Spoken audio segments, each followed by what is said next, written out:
Previously on Skip and Josh Sports Show. I did watch all the highlights from all the important games, so I feel that I'm qualified to give opinions on certain things. I like your disclosure. I haven't watched anything. I'm ready to talk about it. Yeah, exactly. You're listening to the Skip and Josh Sports Show.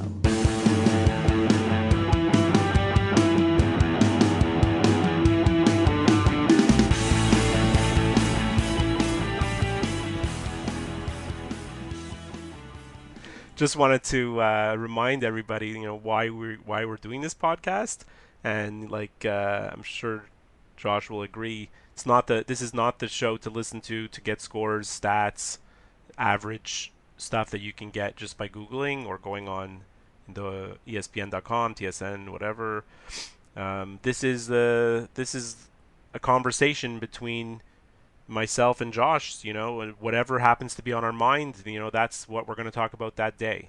So, the first thing I really wanted to talk about is the World Series, because I find the baseball playoffs just I can't not watch it. It's so captivating. The baseball playoffs are it's just a fantastic 6 weeks, of baseball.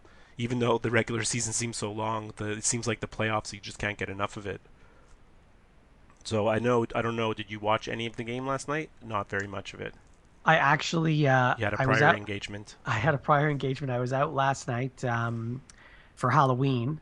I got home late, and I know that these games run long, so I figured, okay, I'll turn on the TV and see if it's still on. And I turned it on, and there were 2 outs in the bottom of the ninth, so I got to see the last out. Yeah. But I did see the highlights. So Francona is I know really a master. I don't know if he's lucky. I don't know if he's getting lucky. I don't know if it's just the Cubs' bats are silent at the right time, but everything Francona does, it works out. He took out his pitcher in the 5th inning. Tomlin only pitched 4 2/3. Then he starts bringing in the bullpen. He brings in this guy, he brings in that guy, brings in Andrew Miller earlier, much earlier than normal. And actually, it was a little bit of battle of wits because Cleveland was threatening. And Miller came up, so they had to take him out. They actually pinch hit for him. So there goes Andrew Miller, right? So they bring in this guy, Brian Shaw. The Cubs just couldn't hit. They just couldn't hit. Then finally they bring in Allen, the closer. And the Cubs threatened. I really, really felt that they were going to tie it up.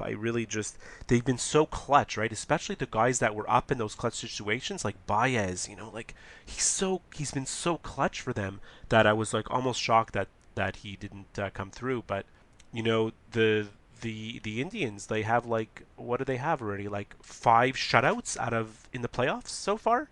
Yeah, their pitching has been. I mean, everything unbelievable, he does especially considering 2 of their top 3 starters are out for the year. No, everything he does is gold. No matter who he brings in, he gets them out. I mean, Miller is such a weapon for them, and they scrapped one. They scrapped together 1 run. And Coco Crisp was the man who came up with the pinch hit. It was when they pinch hit for Miller. Coco Crisp got the big hit to drive in the run. So. And he didn't start yesterday. No, he doesn't usually start. They're happy with their other guys. I mean, you mentioned that they're missing 2 of their starters. They're also missing Brantley, who's technically their best hitter. Who they thought was going to be okay this year, and he's started the season, and then he just ended up on the DL, and they had to shut him down. I don't know if he's ever going to come back, that guy, but. And I felt bad for the Cubs fans because it was a great atmosphere. I mean, you didn't see the whole thing. It was such a great atmosphere in Wrigley Field. They just kept showing everything, the fans and everything. Bill Murray sang to Take Me Out to the Ball Game, and it was funny and great all at once. And I don't know. It's just I find it hard to believe the Cubs are in a hole right now, down 2-1, because they seem like on paper they're such a stronger team, but I like Cleveland's trying to show us, the game is not played on paper, right? Yeah, I mean, I am surprised that the Cubs are down in the series, and I do hope that the Cubs win tonight because, well, first of all, I want the Cubs to win, but also I want it to be a series. I don't want it to be 3-1 and everyone's talking about, oh, this series is over. Yeah. I kind of want it to go 7 games. Me too. Short series is terrible. I want this thing to go on forever.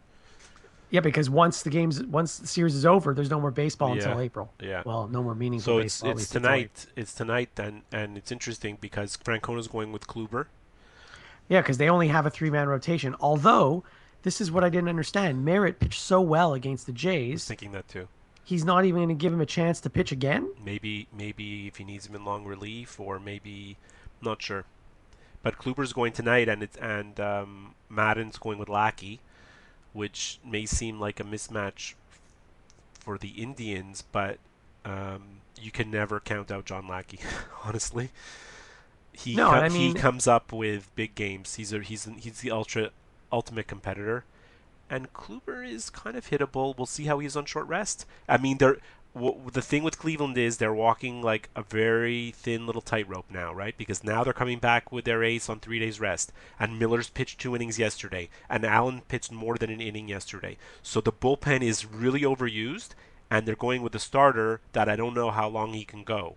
So because on the short rest, so and so maybe Plan B if Kluber can't go the whole way, maybe it is maybe Merritt. maybe Merritt will come out of the bullpen in the fourth or fifth inning or something like that. And you should have seen when Schwarber pinch hit. Whoa, the fans were going mental. When I heard that Schwarber was going to play in the World Series, I fell off my chair. In our fantasy baseball, I built my whole team around this guy. I told you the only guy I wanted to get was Kyle Schwarber. He's the only guy I wanted to get in fantasy. I didn't care about anybody else prior to the draft way back in March, April. And because he's catcher eligible, so it's like a huge advantage. And then, of course, he had 4 at-bats, and then he got injured out for the year. So there goes my whole season in fantasy baseball. But when I heard that he was on the postseason roster for the World Series, I was like, no, this is a joke, right?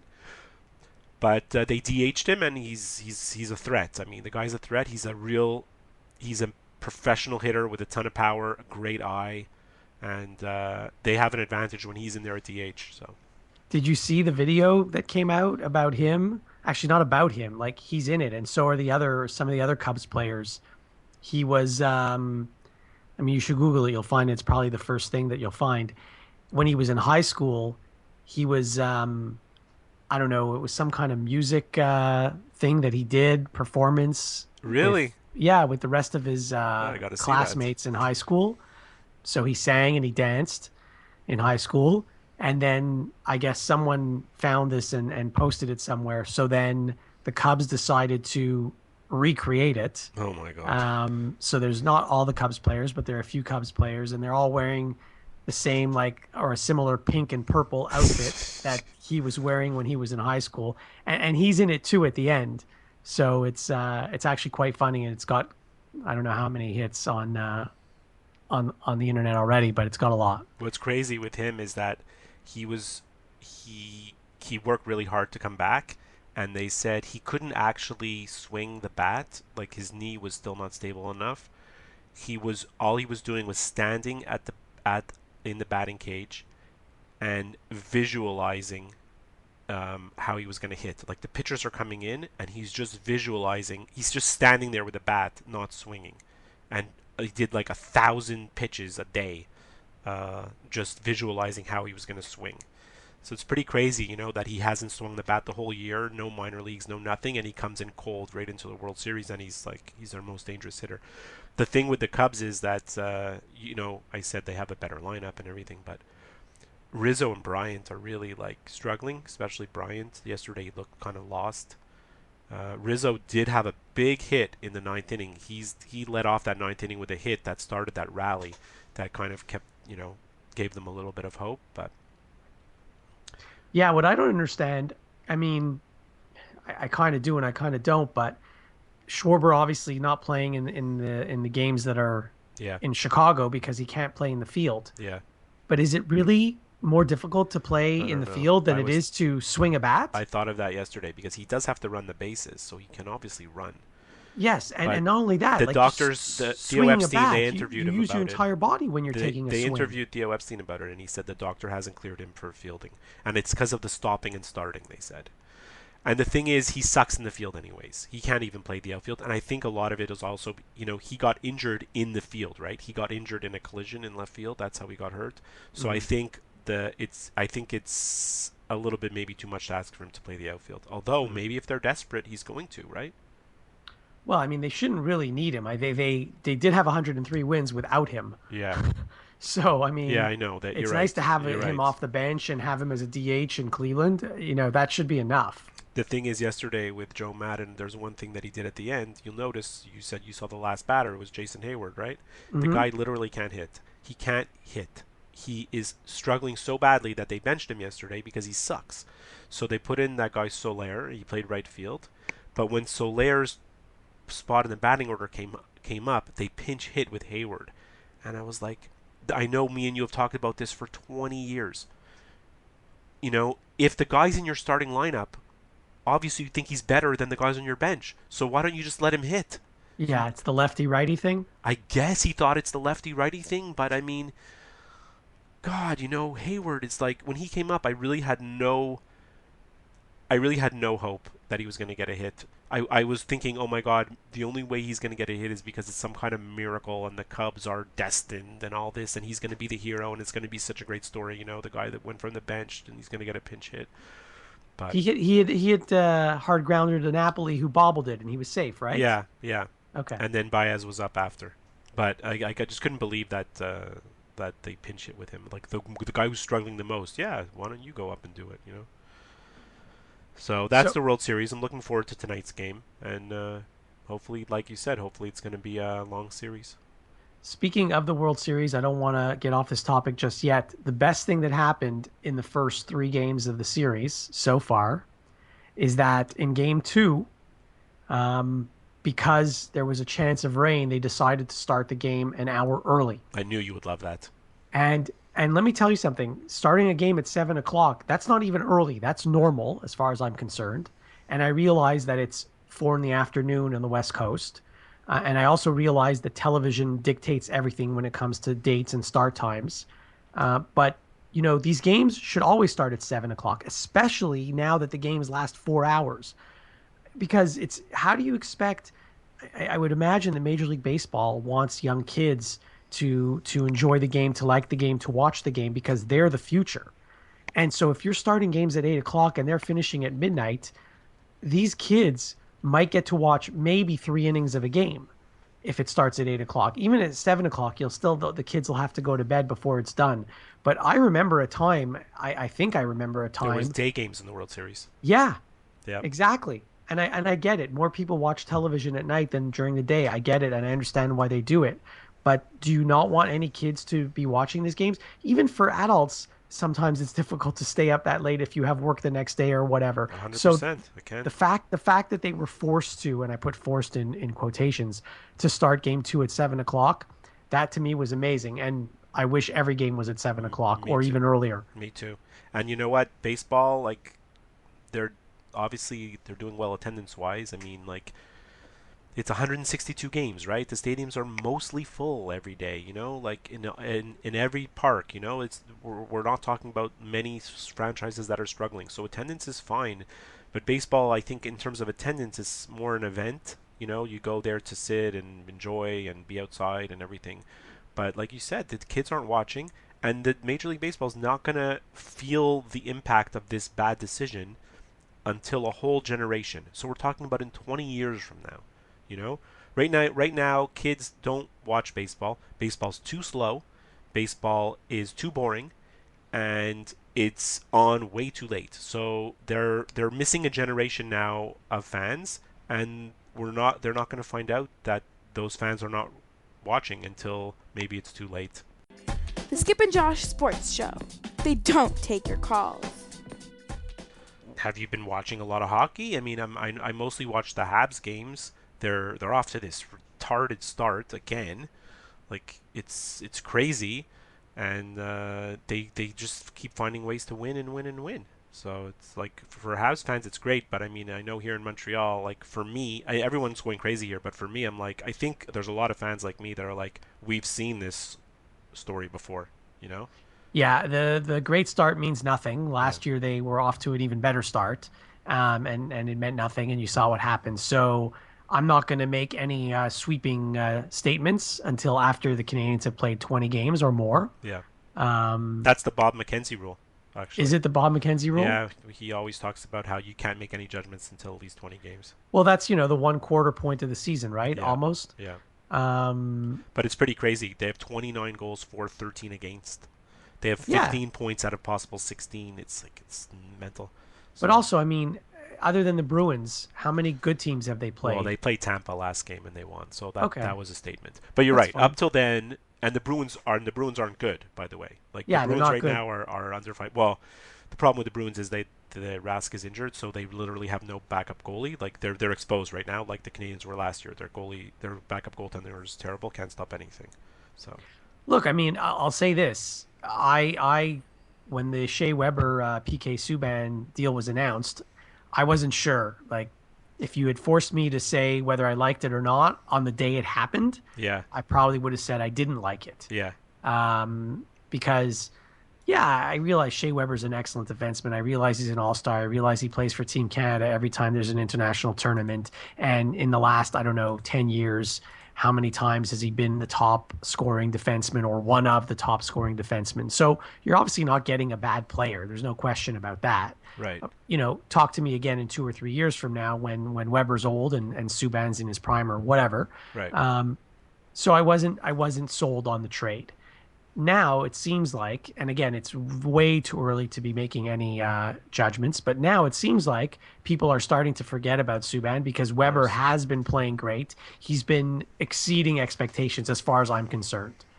But again, it's not even 10 games into the season, so No, because the thing with Subban, everyone loved him, and it was a shock, and people will accept him, and they didn't have a chance to turn the page because we went the whole summer without hockey. So all people did was just cry in their soup about Subban, oh, how much they miss him and how much of a bad trade it was and how much the organization sucks. And everybody complained and complained and complained.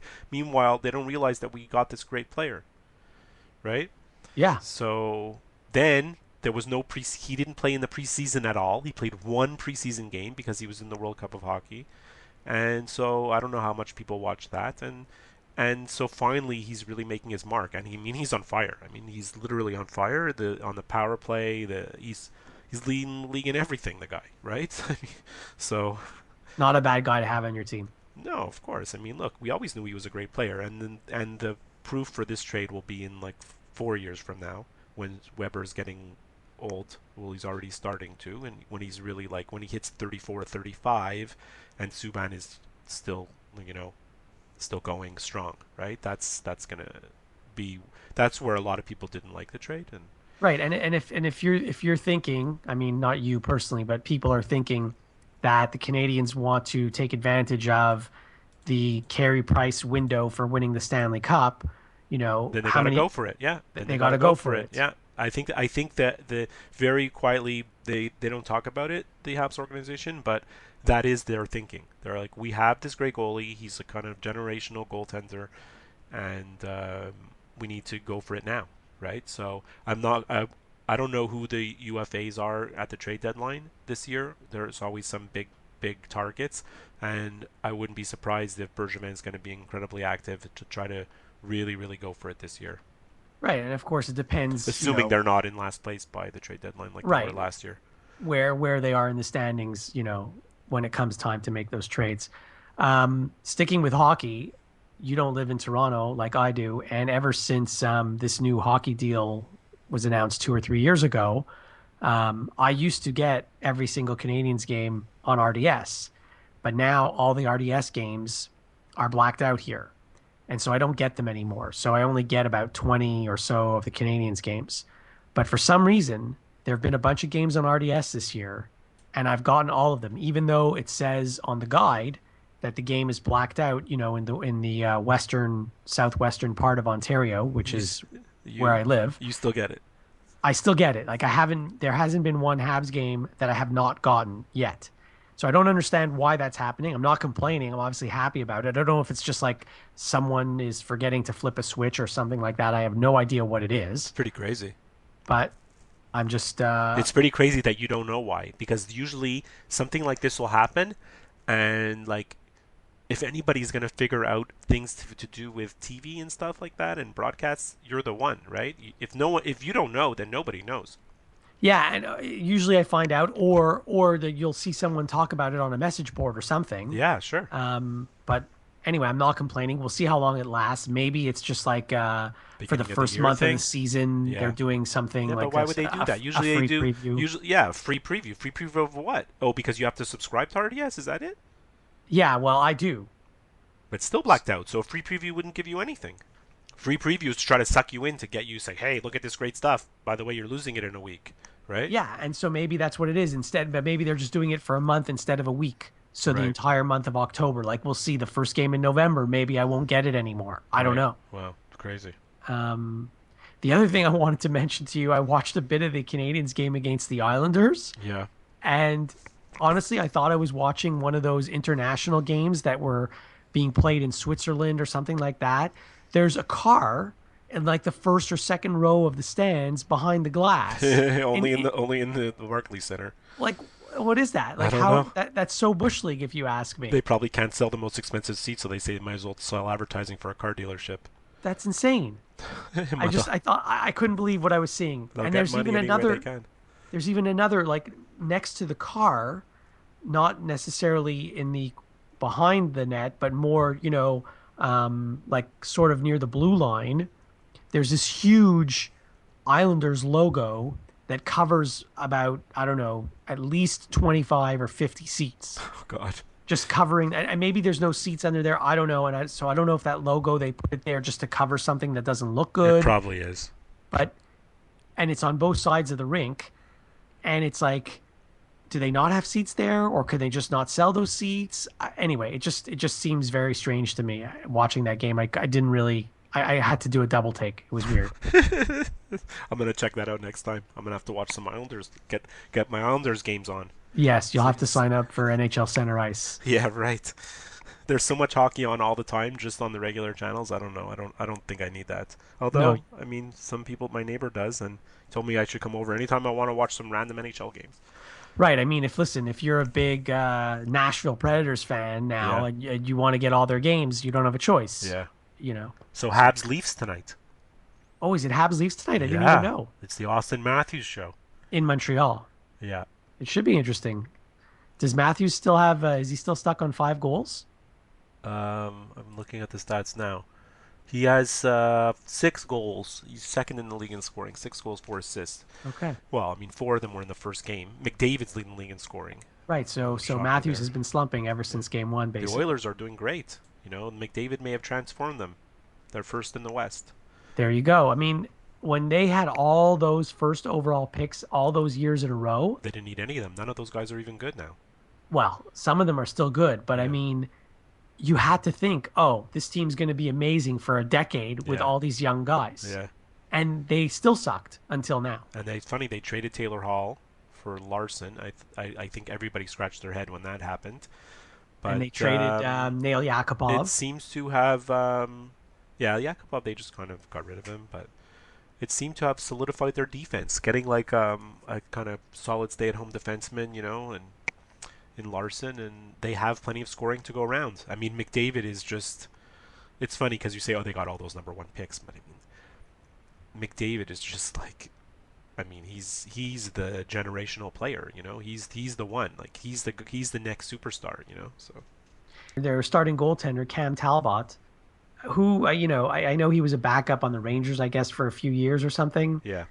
I never thought he'd be a number 1 goalie anywhere. Still might not be. He might just going through a hot streak. You never know. Yeah, but he's playing well. That's part of the reason why they're doing so well. Yeah. And I mean, you say that the other draft picks aren't important, but Eberle's still a good player, and Nugent Hopkins is no, still they're a good good players. player. Yeah. Those guys are good players. You need to have those guys on the team. You can't just be one guy. And Nashville's 13th out of 14th in the West. Oh, really? Yeah. Everyone thought, oh, Subban, he's going to run wild and everything. Who knows? You never know. People, the guys, people talk and, no one knows. Does anybody know? No one knows. The games are played on the ice. The games are played on the field. Everyone thought the Cubs are going to win. Cubs are going to win 4 or 5. Now, look, their backs are against the wall, right? Hi there, Skip and Josh will be right back. To get in touch with them, you can send them an email to skipandjoshshow@gmail.com. You can follow them on Twitter @skipandjosh, and you can visit their website at www.skipandjosh.com. And now, back to the show. How did I do in the NFL Pick'em pool last week?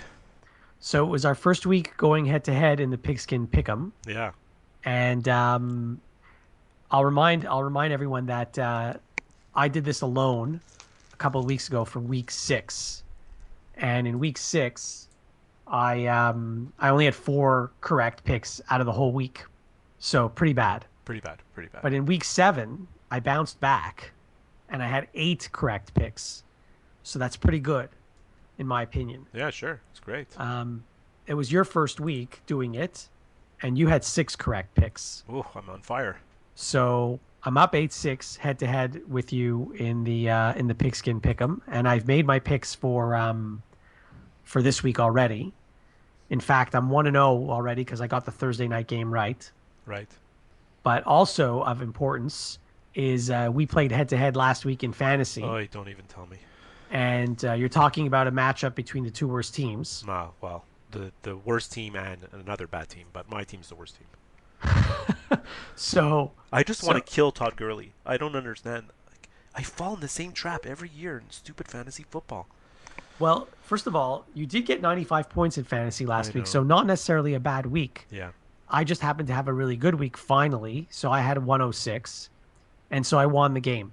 Anyway, I'm in second to last place. You're in last place. I made wholesale changes this week. picked up guys, dropped guys, trying to like shake up my team. Well, you have to. You don't have a choice. Yeah, well, I have to because go you to- basically have to win every game the rest of the year. Plus, my guys all suck, so replacing them with guys off the scrap heap is going to probably be...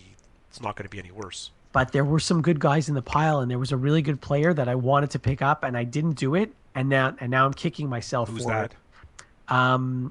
The Denver Broncos' new running back, Yeah. C.J. Anderson, Yeah, looks he's like he's out. going to be out Yeah. for the I year. don't understand how Denver wins games. It's ridiculous.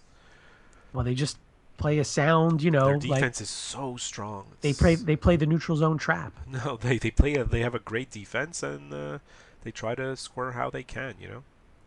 By the way, last Are you week going to be waking up early tomorrow to watch that Redskins-Bengals game in London? I will be awake, I but won't be I will watching. not watch the game. I I, agree. I actually watch very little football, just so you know. I Oh. can't sit through an entire football game. It's quite boring. Right.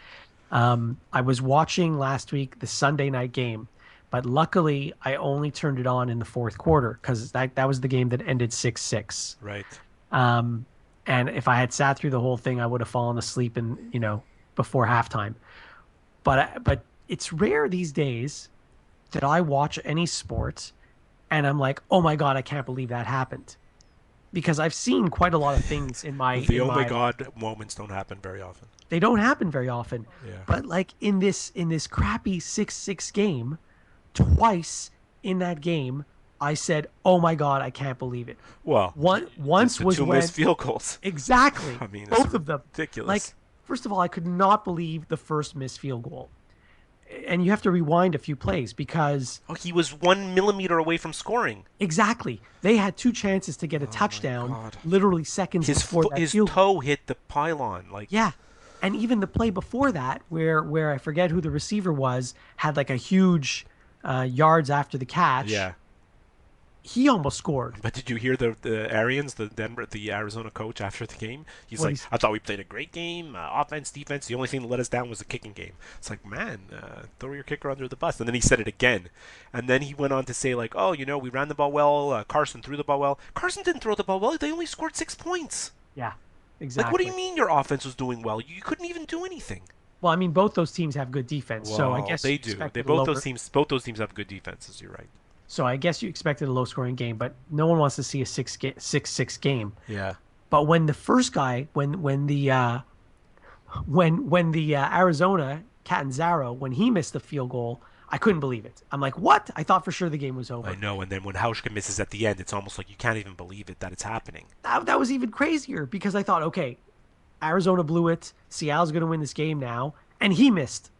So twice in that game, I'm like, oh my God, I can't believe it. Yeah, I agree. It was nuts.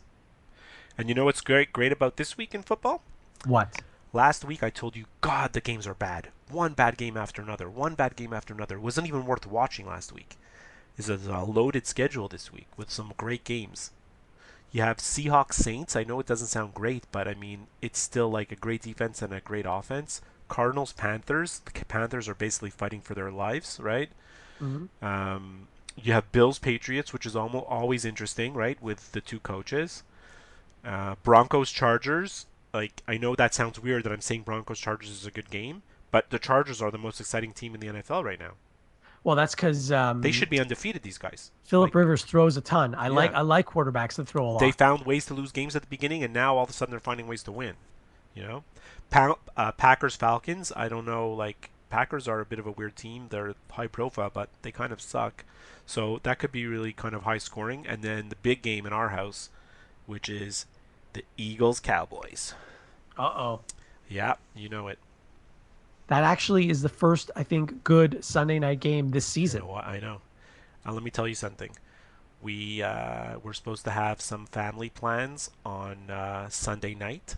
Oh, you got to reschedule. And my son told my wife there's a game on at 8:30, and I'm not missing any of it.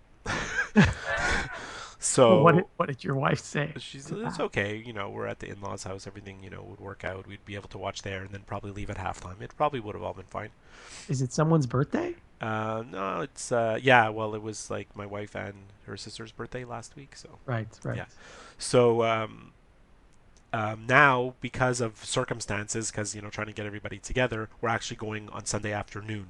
So when we found out we were going on Sunday afternoon, Matthew was thrilled because, you know, now we can watch the game like legit on our TV. You know, focus on it. I wish I was your son's age again, because you schedule your whole life around the stuff. football, of course. Whereas now, when you're an adult, you have a million things going harder, on, yeah. and if you have time to watch like one quarter of the game, you're lucky. Yeah. So. Yeah, I agree. So it should be interesting. It's like possibly the two big quarterbacks of the future, you know, Wentz and Dak Prescott, and Cowboys are on a huge roll. So Eagles are managing to win games. I don't know how they're doing it. Their offense is really, I don't know. I'm pulling for the Eagles, but the Cowboys to me seem like stronger. You know, like the games won on the line. The games are won on the offensive and defensive line, and the Cowboys have a great offensive line. I think they're just gonna run the ball, and I don't know if the Eagles are going to be able to stop it. We'll see. All right. Did you don't forget to make your picks for I'm gonna do that right after we get off this call. Okay. Although it's pretty random. I think I could just flip a coin for each one. Yeah. I was listening to Jaws makes his picks every week. Yeah. And I disagree with like half of them. Yeah. Well, he doesn't have a good record this year. He doesn't, but last week he did, actually. Yeah. He doesn't have a good record this year, but last week he did have a good record. Right. The Skip and Josh Sports Show is back. Last episode, you talked about what's bugging you. Yes, what's bugging you. And I think when we conceived this show, it was always supposed to be, you know, what's bugging me segment was going to be what's bugging you, since there's a lot more things bugging you than bugging me. But there's something really bugging me this week, and it's crossing over into several sports. You're kidding me? Boy, are you bugging me, man. I'm gonna nail. Ooh, I'm getting bugged now. Whoa, man. The quality of announcers is pathetic. I know what you mean. The NFL, they're wondering why the ratings are bad, and I don't think you can pinpoint one reason why. It's the elections going on in the U.S. The game is all the penalties, you know, bad matchups. Maybe the league is watered down in terms of like there's no one big or two big teams. You know, there's too much parity. There's a million reasons why. But let me tell you, having pathetic color commentators does not help. I mean, I was watching last week, and it was Troy Aikman. This guy, I mean, this guy should not be on television. I mean, and he's, I think, on their A team. He's on their A team, but he literally has nothing constructive to say. You know, there's a play, and then he'll be like, like he just basically repeats what you've just seen. There's no insight. There's no breaking down of like what happened, you know, a block here, a block there. He just talks random nonsense. Literally random nonsense comes out of his mouth, and they expect I guess they expect the viewers to like be dumbed down, that they're gonna be like, oh, it's Troy Aikman, he must know what he's talking about. He has no clue what he's talking about, this guy. Now, in the case of football, yeah, they do have. I'm not trying to make excuses for them, but There's a lot of games. There's a lot of games going on. But at Troy the same Aikman's time. on their A team, and he's the worst one. Right. But I mean, when you have so many games going on at the same time, even if you had like an A team, they could only do one game. Yeah. So this is why you've got like a B team, a C team, a D team, an E team, and so on and so forth. Yeah. And so you're depending on what game you're watching, you might not get the best announcers. Yeah. But you're right. Troy Aikman is on their A team. They have to say insightful things. They can't just repeat like what you've just seen and say, oh, that was a really nice play. Like, we know it was a really nice play. But tell us why. Break it down a little bit. Show us something. He just... I can't handle him. All right. So that's what's bugging me. Well, I'm glad you were able to get that off your chest. Yeah, me too. Next time, we'll see what's bugging you. Okay, great. All right, so I guess that's the end of the show for today, and we'll I guess I'm gonna watch Habs Leafs tonight, switching back and forth between the World Series, and we'll probably have plenty to talk about on the next episode. Yeah, there's Habs Leafs tonight. There's the World Series tonight. There's a World Series tomorrow. There's football all day tomorrow. So next time we chat, we'll definitely have a bunch of things to talk about. Very cool. All right. Love it. Catch you later. The Skip and Josh Sports Show is over now. Don't worry, there'll be another episode soon.